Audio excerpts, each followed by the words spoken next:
Good evening and welcome everyone. I, Dr. Komal Lalwani, on behalf of Nationwide Quality of Care Network, welcome you all to today's Community of Practice session by Dr. Thasleema Usman. The session is entitled on Journey into Quality Improvement and Patient Safety, the Maldivian Experience. So now moving forward, I would like to call upon Professor Vikram Datta, who is the Director Professor at Department of Neonatology, ABVIMS and Dr. RML Hospital, Delhi. He is the President of Nationwide Quality of Care Network and former Vice President of National Neonatology Forum, India. He is the guest editor of PMJ Open Quality South Asia edition. He is the member of editorial board of International Journal for Quality in Healthcare Communications. He is expert at the International Society for Quality in Healthcare. He is lead at National Mentoring Group and Technical Resource Group lead for Sustainable Model for Lakshya by Ministry of Health and Family Welfare, India. He is the member of QED, which is Quality, Equity and Dignity Working Group by Ministry of Health and Family Welfare, India. I welcome you, sir, and request you to please welcome our speaker of today's session, Mr. Thasleema Usman. Over to you, sir. Thank you so much, Komal. What a wonderful occasion to welcome our teams and reconnect with the Maldivian teams, none other than the Commissioner of Quality Assurance, Mr. Thasleema Usman, under whose dynamic leadership NQOCN engaged over the last 2 years with the Maldivian teams and had the chance to also handhold the Maldivian teams physically in the month of October. And I think it has been a journey of mutual benefit for both the teams, from NQOCN as well as from the Maldivian Quality Assurance and Quality Regulation Division, Ministry of Health. So I take this opportunity to invite Thasleema Usman ma'am. Just a brief about ma'am's career. She started her career as a nurse at Indira Gandhi Memorial Hospital, Male, and she has 26 years of experience with more than 10 years in acute clinical setting and 16 years at ministry, coupled with her education. And one of her main ideas and areas of expertise lies in strengthening the quality of care and patient safety. And I would say that she is one of the backbones of quality improvement revolution in the island nation of Maldives. So over to you, ma'am, for sharing the Maldivian experience. And we look forward to hearing your experience and learning from you today. Over to you, ma'am.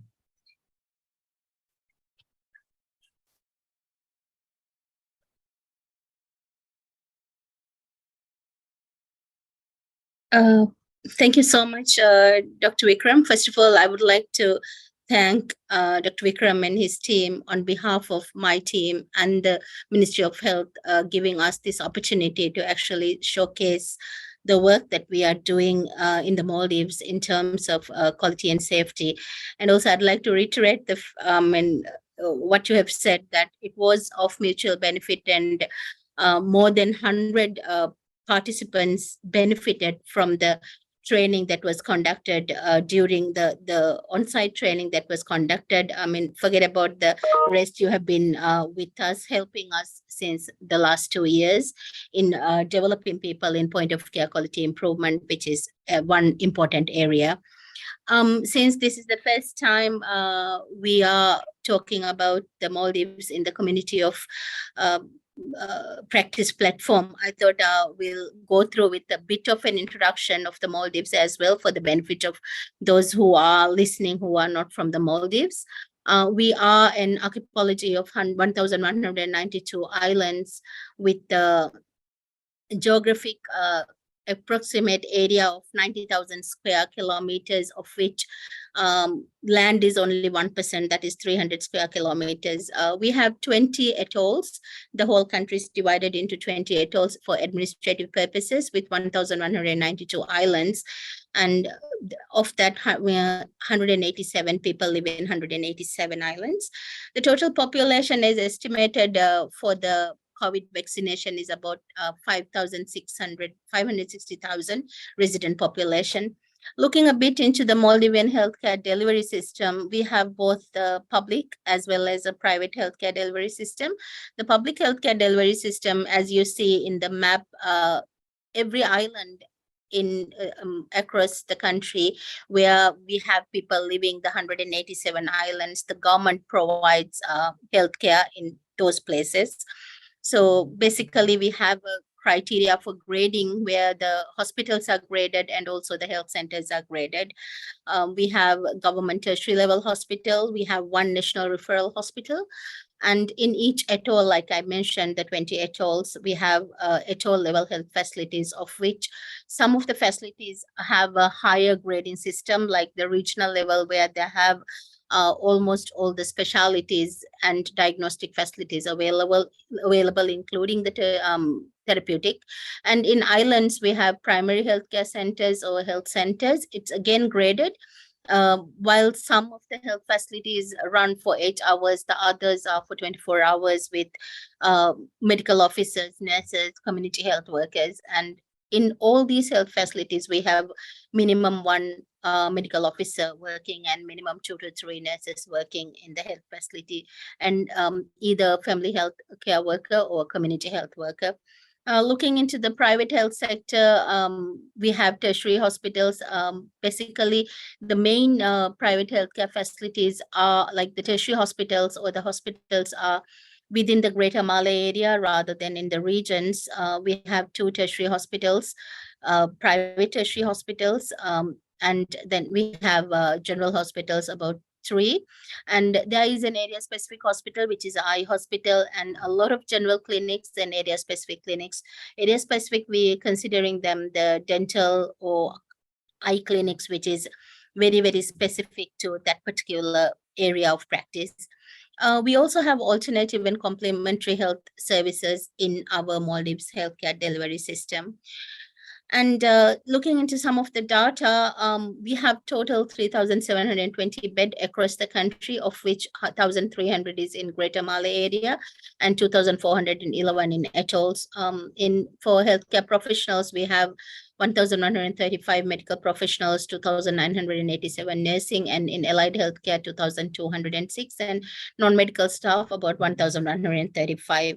I would like to highlight that the medical professionals, nursing and the allied healthcare professionals, there's a high turnover because we do have a lot of expatriate population in the country. Nursing has come down to about 49% expats, but medical professional, we still have about 70%. And in the region, like we can say about 90 to 95% are expatriates. Health facilities I've highlighted, we have 4 tertiary hospitals to 22 general hospitals, 163 health centers, and the private clinics, which is general and area specific, about 351. Why 351? This also includes the resort clinics, and every resort, operational resort, they do have a general clinic where the basic medical services could be provided. And in alternative and traditional facilities, we have about 7 registered facilities. So going back to our journey in quality assurance and patient safety, would like to highlight on how the quality assurance division works, which is the main regulatory and the quality and safety body, which is under the Ministry of Health, within the Ministry of Health. And it is governed also by the Health Master Plan, which has been coming in every 10 years since 2006. In addition to that, the Strategic Action Plan also focuses on quality and safety. And the governance is for the Minister of Health, and by law, we have the Commissioner of Quality Assurance. At the moment, I am undertaking that role. And in the ministry, we have a division dedicated for quality and safety with the legal as well as the other mandate of the Ministry of Health. The QA departments, which is currently coming up in almost all the hospitals, I would say the main tertiary hospital and also the regional hospital, they already have QI departments established, and in all atoll level facilities, they are coming up with units. But however, what the quality assurance division has done is, in order to disseminate the information and try to gain more people's understanding and capacity when it comes to QI, we have a QI focal point in each et al. And QI focal point, we have not just one person, but there are 3 people whom we have designated as quality focal point, a patient safety focal point, and infection control focal point. So basically, there are 3 people whose capacity we are trying to build over time. As far as the regulation is concerned, both the Health Services Act and the Health Professional Acts give a legal mandate for quality assurance of healthcare services, as well as the competency of healthcare professionals to be registered under council. We do have funds allocated, the Ministry of Health annual budget from the quality division. We do have a dedicated budget. However, we would also like to highlight that WHO does fund a lot of our quality work. We do get a lot of funding from WHO for quality work in addition to other UN agencies. The Quality Assurance Division, the roles of the Quality Assurance Division includes the health facility registration and licensing, where we look into the compliance, the laws, the regulations, the compliance to guidelines, the best practices. And in addition to that, we do have a division which is the section dedicated for health services standards and guidelines, to establishing health service guidelines, the best practices, coming up with rules of procedures and national protocols. The enforcement and assessment or inspection section, it looks into the compliance of healthcare facilities to the laws, to the standards, and to the regulations, giving recommendations and corrective actions. And sometimes, if where need be, we also have to take legal actions depending on the legislative requirement. And in addition to that, follow-up actions as well. Further, we have a case review unit where we review cases specifically to do with clinical cases where people complain of alleged negligence, even if people may not complain. If we look into some of the cases where there may have been a non-compliance, we do look into the case. It's a full case review of the case sheet with interviews of the healthcare professionals, the patient party. So it's a complete review of the case, and the main reason why we do that is looking into giving recommendations in terms of corrective actions that needs to be taken where we may find there are issues in the care service or care delivery.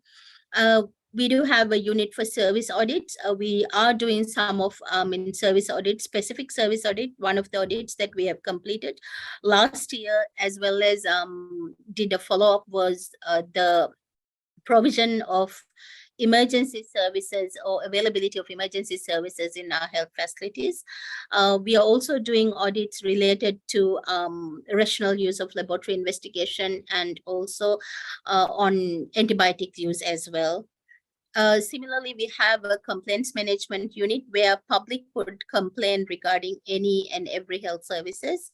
And all this is basically to do with, our main focus is on patient safety and quality, and patient safety in terms of patient and also the provider as well. One of the main, if we really go look into one of the main achievements of the Ministry of Health in terms of quality and safety is the publication of our national healthcare quality standards. It's quite a long journey for us. We started in 2017 with pre-development phase, where we had the consultants visit about 8 + 4, about 12 islands to see the health facilities and how our local system is. And in 2018, we developed the standard, did pilot testing, and we also launched the MHQS assessor training in 2018 and started with our MHQS digital platform. Currently, we do have a web-based digital platform for healthcare quality standards, and in 2021 and 2022, we have completed our very first MHQS assessment of 20 hospitals, that is all government hospitals, and we are continue doing the conducting the assessments for other hospitals as well. So this was one of the main achievements, and the healthcare quality standard has three structure process and outcome, where we have 25 criteria, 125 standards, and 625 measurable elements. In terms of patient safety, we have published our National Patient Safety Framework, and the main aim is to create an institutional framework for delivering healthcare that is safe and responsive. And basically, the guiding principles are to focus on a system approach. We have to have a mechanism for monitoring, ensuring sustainability, and also prompting collaboration, instigating patient-centered approach, engaging all level of healthcare, and also using evidence-based intervention, which has about 6 main objectives, where we are working on strengthening the clinical governance and also making sure that we do have a competent and capable workforce, that we are implementing patient safety modalities in terms of prevention, diagnosis, treatment across the continuum of care, and reducing harm basically by unsafe practices, and also trying to engage patient and patient groups. In terms of engaging patients and patient groups, I'd say that some of the hospitals, they have taken an initial role and initiated this particular area of engaging patient and patient groups. And also the other thing is we're trying to establish a patient safety reporting system, which will be basically a mechanism or a pathway where people could inform of incidences or errors without getting blamed, or let's say we wanted to go for a no blame culture. So that is something we are looking forward to. Moving forward with quality and safety, some of the main aims is like we wanted to build capacity, disseminate the knowledge. We also wanted to change attitude and culture of everyone across the continuum, from the policymakers to everyone working within the healthcare setting, and also the attitude and culture of people who are receiving healthcare as well, and implement the practices, just not talking about the quality safety, but also try and implement those practices and embed continuous improvement in such a way that it comes second nature to all of us who are working in the healthcare setting. In terms of this, we have certified healthcare quality assessors at central, at regional, at all, at island level. We have certified point of care quality improvement professionals, and thank you so much for NQOCN for being, at the helm of getting this certification to our healthcare professionals. So we have people who are certified in POCI, in central, regional, again at the island level facilities, with the online training that we conducted with the projects that they are to undertake. We do have certified in POCI professionals. We are also doing external assessments, and also all the health facilities that get licensed or registered, they are inspected for compliance. So these are some of the things that we are doing in terms of capacity building in safety and quality. Going through how we have gone since 2014, we started with sensitization program for patient safety focal points. 2018, we trained healthcare quality assessors. We had 75 trained assessors in 2018. 2019, again, we trained focal points on patient safety and infection prevention control. In 2020, as you all know, it was like, the COVID pandemic, and QARD facilitated and coordinated almost all the IPC training programs that was conducted, not only to health facilities, but also to other stakeholders where they needed to be given awareness on. In 2021, we had a POCI training, that was an e-POCI training. In addition, we also had another second healthcare quality standard assessor training as well. In 2022, we had a training on patient safety incident reporting and learning system at the initial first quarter of the year. And then during 2021 and 2022, we also trained about 144 doctors and nurses on emergency critical care and advanced cardiac life support, including trauma and pediatric life support, to healthcare professional doctors and nurses across the country. In some of the atolls where we have conducted this training, we have made sure that minimum one healthcare professional from each island to participate in this training. And we have got quite a good feedback after the training, after completing the training. And last year, we had our very first National Patient Safety Symposium, where we had training on our IPC manual, including the HAI surveillance. We had 130 participants trained on point of care quality improvement with the help of NQOCN. And in addition to that, we also oriented all the participants on patient safety framework and the implementation plan. That's the National Patient Safety Framework. Moving to quality, in our public health area, we have a lot of vertical programs like the reproductive health program, the preventive health, the non-communicable diseases, communicable diseases, tobacco, thalassemia, and these all, it's quite vertical programs.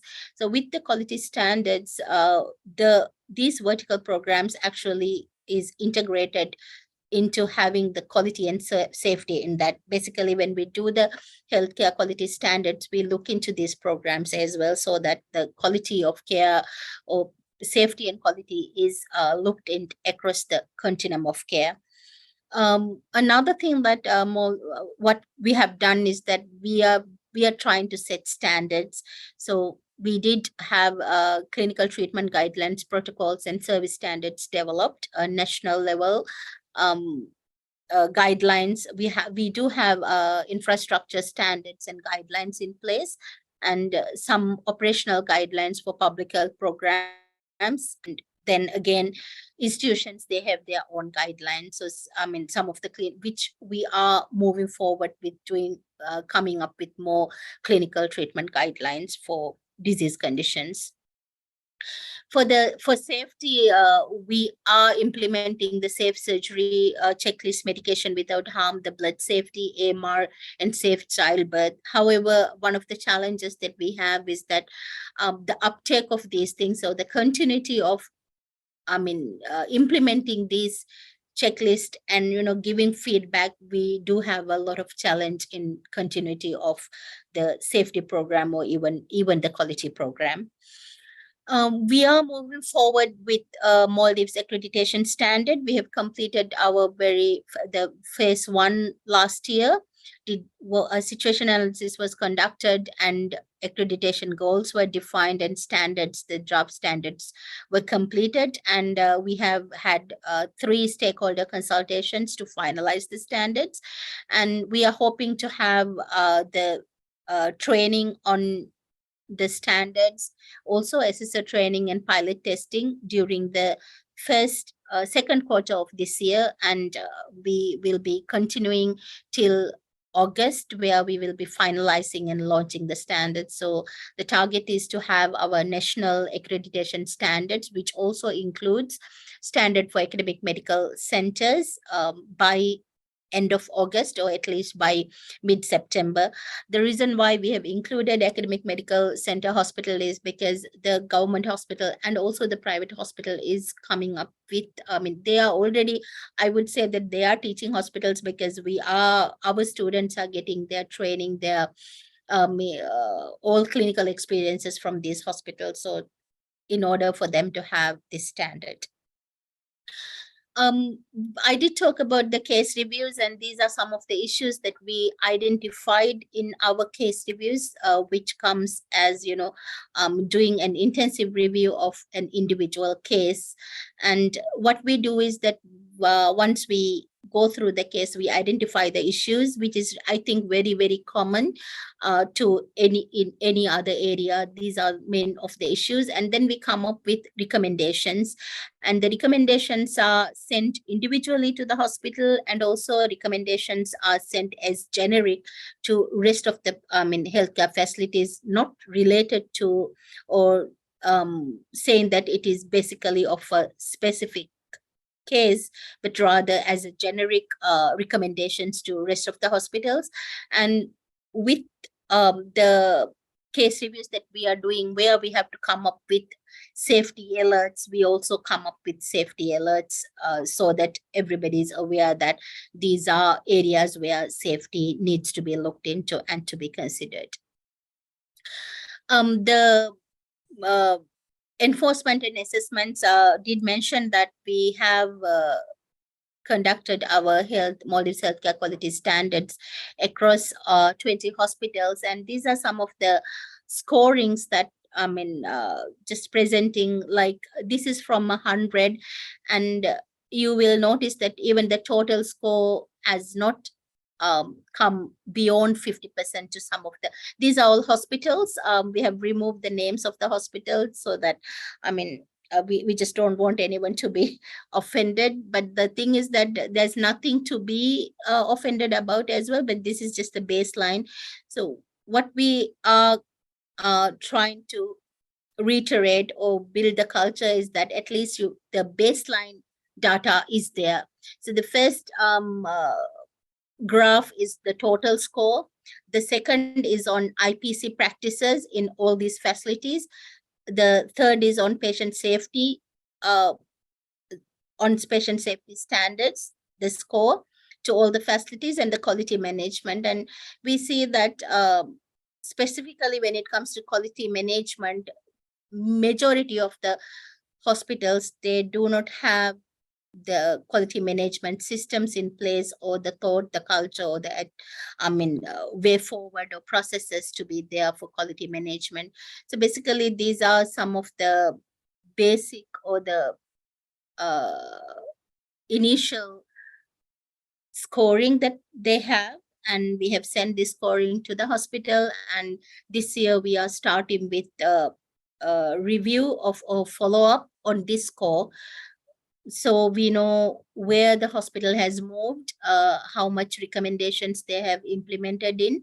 And we also did a follow-up online sessions with the hospitals regarding the recommendations that were sent after the MHQS assessment. And during the last 2 years, 2021 and 2022, where we have visited the facilities where we have gone, did the 2021 MHQS, we see that there have been the initiative, they have taken the initiative. There is a lot of, momentum towards trying to establish safety and quality, and trying to do, come up with, have these standards established. So that I would say it's really, really something very positive that we have seen, although the initial scoring is that. And then again, there has to be something to work on. And I think this is where they can move forward and say that, okay, we need to move a bit more or beyond what we had before.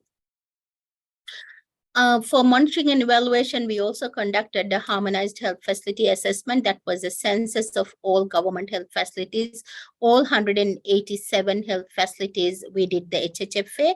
HHFA has provisions for availability of services, readiness of services in terms of resources, the system. HHFA does have one more module, that is the patient care processes, the quality module, which we are planning to do in 2024.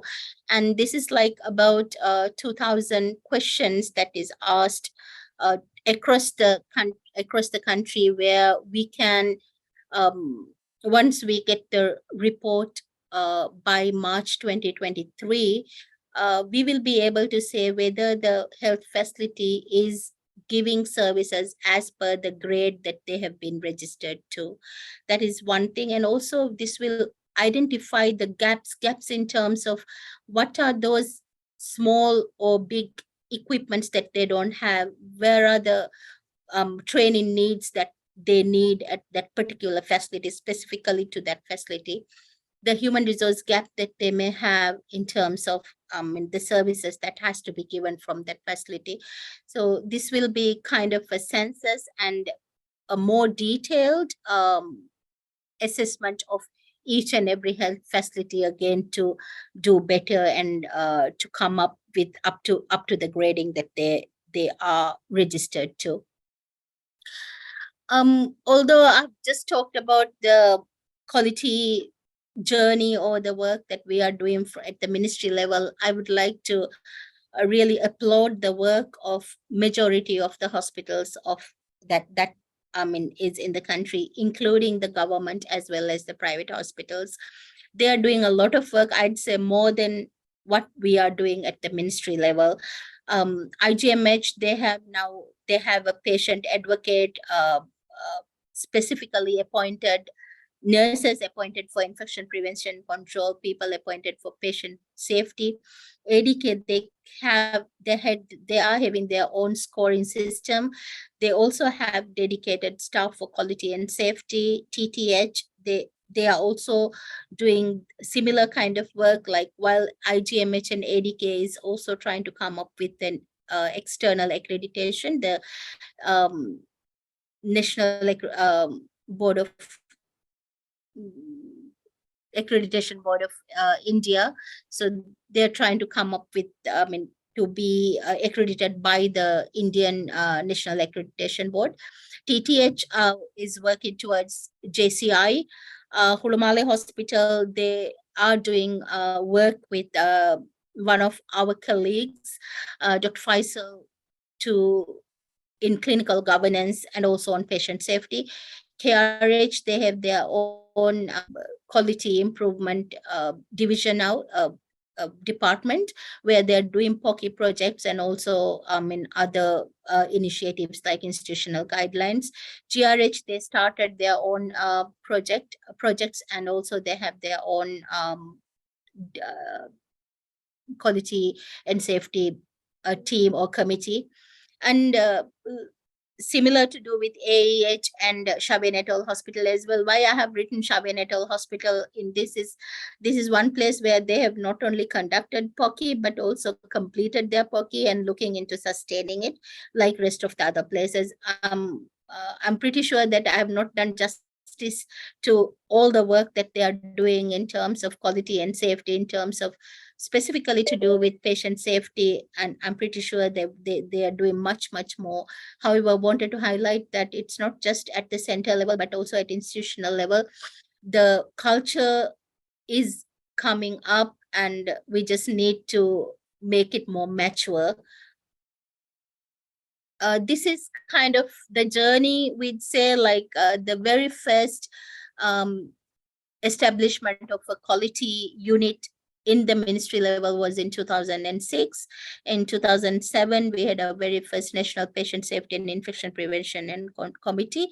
In 2008, there were Ministry of Health decided to have a division, the Quality Assurance and Improvement Division, where certain standards were developed, and also for the very first time we had ISO certified or ISO 9001 2000 accredited laboratory in one of the southmost hospital.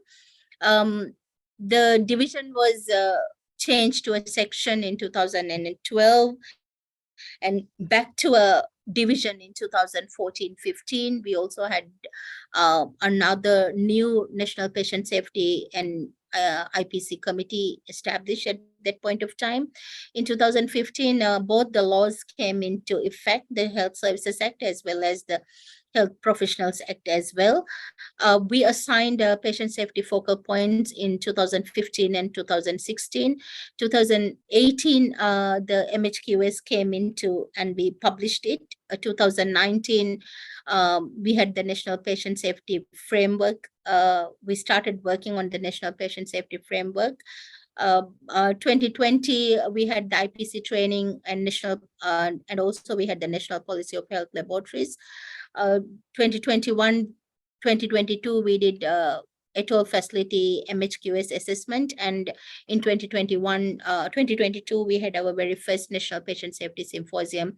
Moving forward, we hope to achieve more and to have more collaboration with other institutions to move forward with embedding the culture of quality, safety and quality in across the continuum or across the health facilities. We have a lot of challenges. One is that implementing safety culture. we do have to do a lot of work in that. One reason could also be that we do have a very high turnover of focal points. We have to train, retrain, and once we train a focal point, within 1 year, we see that the focal point have moved somewhere else. So we have to go on retraining. So maybe we need to find a mechanism how we are going to really sustain this work. We do have a lot of issues with routine follow-up assessment, especially because of the geography of the country. In Malé, we are able to do at least annually one assessment of all health facilities, especially the private clinics and the hospitals there, at least one assessment. But when it comes to the periphery, we are not able to travel that often. Lack of capacity in terms of quality as well as patient safety in central, even in the Ministry of Health and also at facility level. Again, lack of funding, as although there's a dedicated budget to QAD, we still need more budget to work on quality and safety, and also not having available some of the baseline data that is required in order to say that we are moving from this and this from this point to a higher point, or are we moving, we are stepping back rather than stepping forward. So for that, we need available baseline data as well. One of the way forward is that we will be coming up with our National Patient Safety Incident Reporting and Learning System, hoping that there will be, people will start reporting the incidences, reporting the errors without the fear of being blamed, so that we know that these are the issues and try and, disseminate the information and corrective action to everybody. Having dedicated staff to quality and safety at hospitals and health facility level. Although in bigger hospital, we do have a dedicated unit, there are very, very few staff who are dedicated to the unit. Usually it's multitasking. They may have to be doing their duty and then doing the quality and safety work as well. Advocating to establish a no blame, just and responsible culture, something that we need to start from the policy level as well as to the to everyone. And this, I think, should, in a country like Maldives, the advocacy has to move beyond healthcare facility into the to the people who are coming to receive health services as well, basically to the whole population, and to establish quality improvement units at all hospitals. Currently, the major hospitals, they do have the improvement units, but in some of the atoll level hospital, we still have to come up with the quality improvement units. Establishing the national accreditation system, and one of the things that we really is looking forward is having a platform to disseminate the QI initiatives and the achievements of all these hospitals. While some are doing so much work, we need to disseminate, we need to find a mechanism to give this information for them to talk about their achievements, the feel good ones that they have done. We really need to talk about that. Increasing advocacy among healthcare workers as well as public, and getting the baseline data. Once we get the health facility HHFA data, I think we will have a substantial amount of data to say that we do have some form of baseline data. However, when it comes to audits, or even, trying to establish clinical audits in facilities, that is something that we are really hoping forward to train people on clinical audits and getting them do those audits at hospital level. A lot of people are doing point of care quality improvement projects now, but can we come up with clinical audits as well? And then to establish a national network for quality improvement and patient safety. So basically, those are some of the way forward which we have thought about. So thank you so much. That's all in my presentation.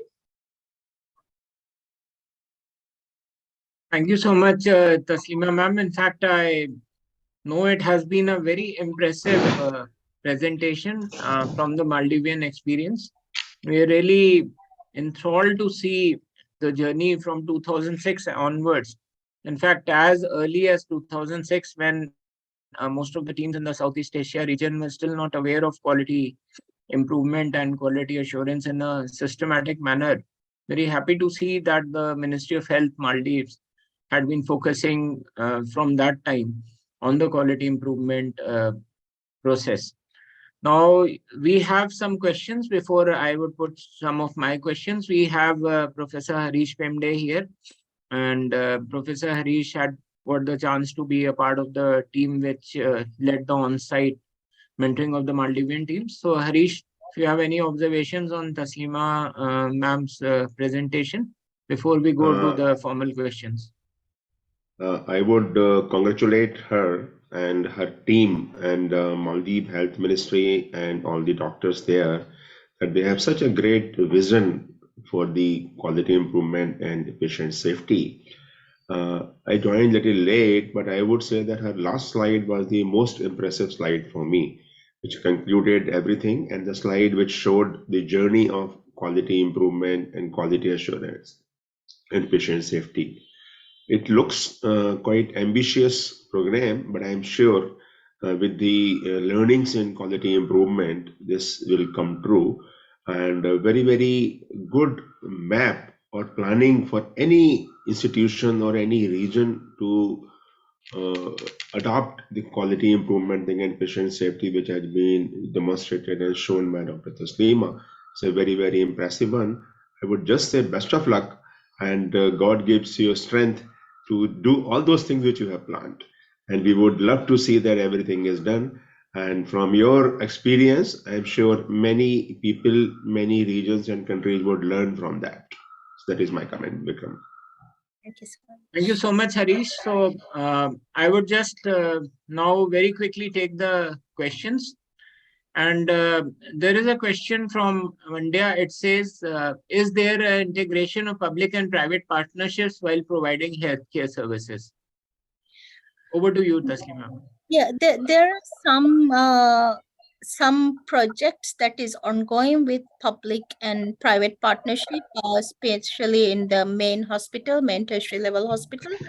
Some of the departments have been it's run as public-private partnership, but rather it's the government system and a private system. And the government system, we have some of the health facilities governed by the Ministry of Health, and some of the health facilities governed by a board of directors, but that's again state-owned, not public-private policy. Thank you so much. The next question is from Dr. Prabha Ranjan. Ma'am, she wants to know what is your experience regarding reporting of the patient safety issues? How comfortable do the healthcare workers feel in reporting a patient safety issue? And how the patients and their relatives react to this in your country? I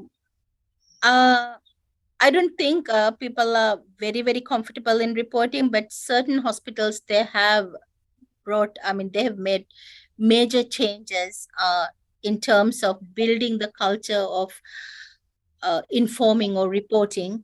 And since I have Dr. Nazla with me in the panel from she is the KY head in IGMH. I would like her to share her experience at IGMH.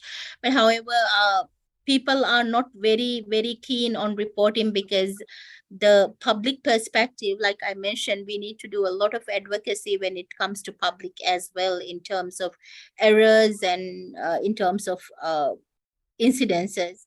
So that's one area we need to do a lot of work on. And I don't think just having a patient safety incident reporting and learning system where people will be informing the incidences, people are going to come up with these incidents unless and until they are very sure that they are protected, and these are all for the benefit of the health facility. But on the other hand, we also have a public to whom we really need to inform about the healthcare.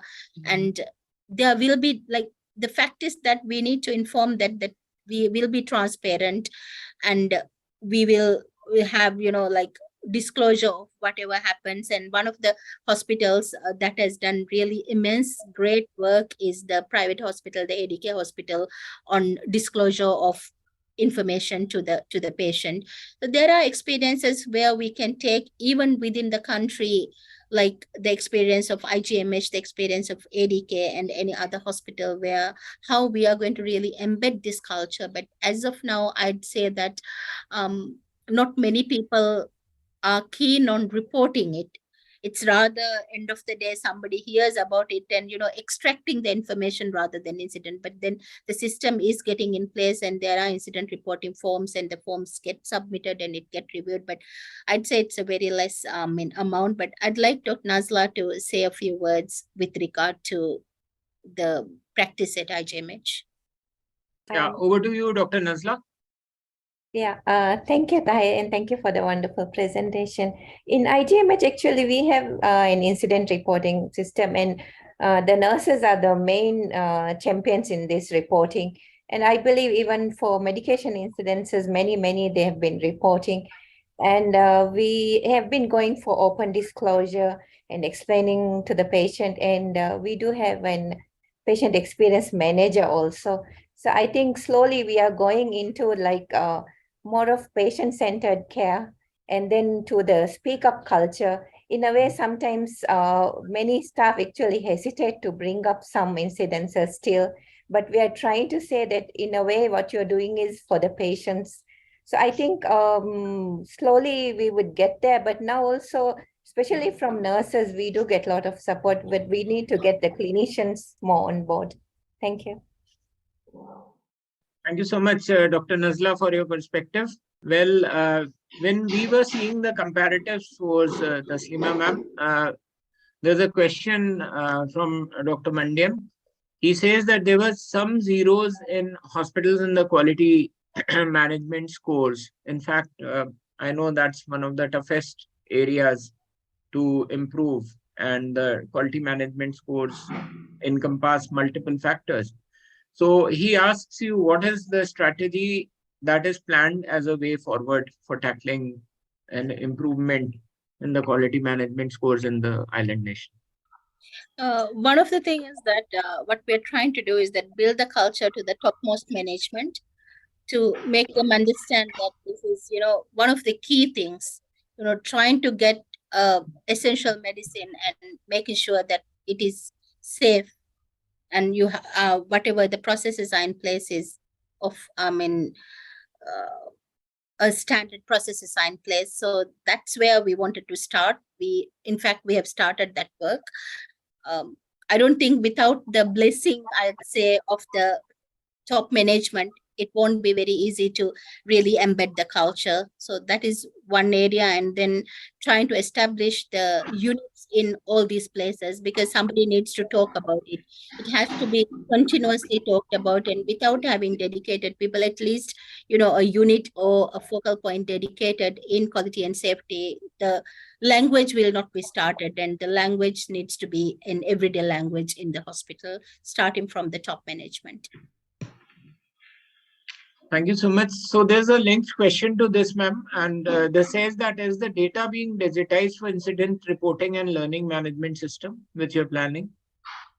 Sorry, which I didn't get. Is the data being digitized for incident reporting and the learning systems? Yeah, that is something we will be starting this year, which we have budgeted, and we got the budget also. So it will be a digitized system rather than a paper-based system. And we will be starting our work in the second quarter of this year to work on how the digitization happen and how the system will be in place. And the idea is to have the system in place by the last quarter of this year. So I think I will just take one last question. There are lots of questions, but from Dr. Praveen Venkatgiri. Dr. Praveen Venkatgiri wants to know from you that would the ministry be looking at developing standards expected across the country and looking at achieving them through QA, something very similar to the Lakshya program and the Muskan program in India, ma'am, where we have the labor room and the maternity OT's quality improvement initiative. And in Muskan, we have the pediatric and the neonatal health services. So we are closing the no-do gap using the quality improvement, rapid improvement cycles. So is Maldives, like you, making a lot of standards, and you're also planning accreditation standards as well as guidelines. So are we planning to close them through the quality improvement mechanism? Because that is exactly what empowers the teams and helps in a more sustained closure rather than one-day certification visit when everything is okay and then it falls apart the moment that visit is over. Ma'am, you are muted. Sorry. Yeah, it's basically a continuum which will be from the Quality Assurance Division of the Ministry of Health. However, we will be depending a lot on the units of each hospital when we implement these standards. And for us, the standards are in such a way that we have a referral system. So in the primary level, what are the things that they can do and when do they have to refer? So it's based on a lot of early recognition and early referral or attention to the patient on that particular, stabilizing and referring where the cases needs to be referred. So the standards are also established in such a way that it is based on the system that we have in the country, tiered and referral system. Thank you so much. So finally, I would just like to request Ms. Jeena Pradeep. She is recently now joining in a more responsible position at the Ministry of Health as one of the Assistant Director Generals for Nursing. And we request Jeena to just give her comments. In fact, Jeena was also one of the mentors to the Maldivian teams on site. So Jeena, your overall observations and any suggestions or any queries you have for the teams from Maldives. Over to you, Jeena. Thank you so much, Ms. Thasleema. It's great to see the Maldivian team once again. I can see the members in the list, and I remember everybody's name. Now, in your presentation, right from the beginning, you have explained in detail and very honest data you presented. Some of the quality indicators were zero, and then you presented it was really motivated us to say that we are lacking in some areas and we need to work on that for the improvement, right? So it was really great to see. And the nurses, I know they are really working towards making a quality culture in your facilities. I have experienced in person. And you said you posted patient advocates in every facility, you said, right, ma'am? So it is a new thing which we hear for the first time. So I think we also learn from your facilities, and it's like a collaboration between India and Maldives. We learn a lot from you, and we also share something for you to learn also. So that it was a great experience. I think we need to continue this. Yeah. Thank you so much once again. Thank you so much, Jeena. Yeah, if I may, congratulations, Jeena, for taking up a new post in the ministry. Good luck with that. Ma'am, finally, before I end, there is one last request from Dr. Rohini Deshpande. Dr. Rohini was, in fact, has been the immediate president of the MOGS, that is the Maharashtra Obstetrics and Gynae Society. She's been a clinician and an obstetrician par excellence and a quality improvement professional. Ma'am wants to know from you, can you please share the incident reporting format, which if it is not, something which is very confidential, we could use it across the network in various facilities, and maybe it will be a great help to all of us.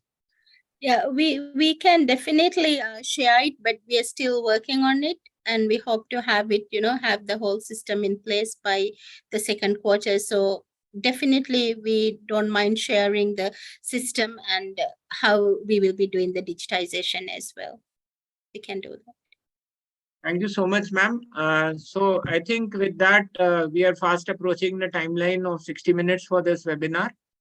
And it has been a great opportunity and in fact, immense opportunity to learn and look at the journey of our neighboring country, and such a phenomenal journey, I should say, from 2006 onwards, and lots of learning for the Indian teams which are there here. And I think great amount of congratulations to the teams from Maldives that you've embarked on such a mission, such systematic presentation, as well as a systematic thought process at the highest levels in the Ministry of Health.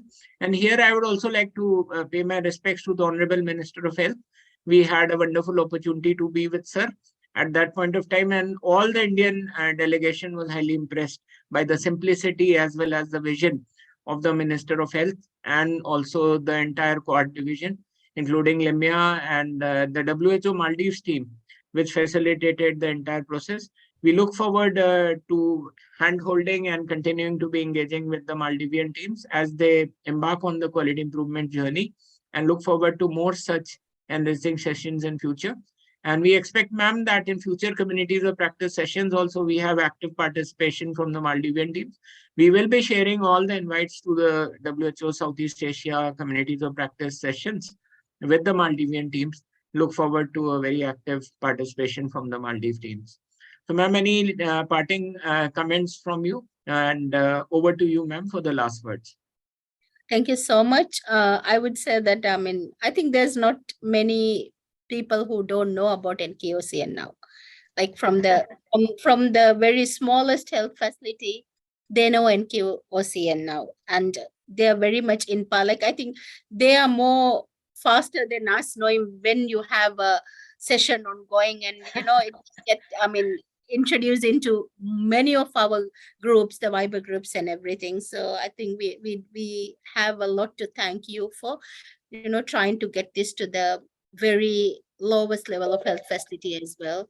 So as parting, something I always say is that the reason why as healthcare workers we are there is because of our patients, and they should be at the core of whatever we are doing.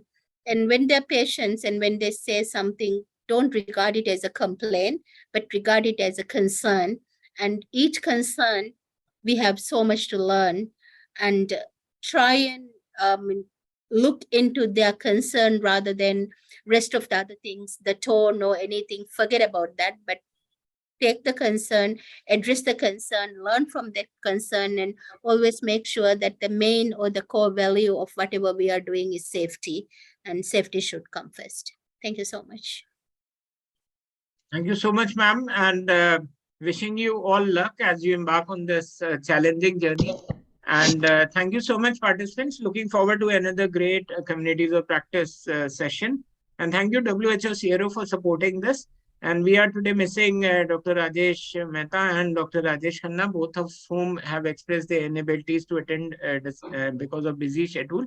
And we look forward to meeting all of you again at the next COP session. Thank you so much. Good night, all of you, and see you soon. Bye. Thank you. Thank you. Bye, Lemia. Thank you, everyone. Bye.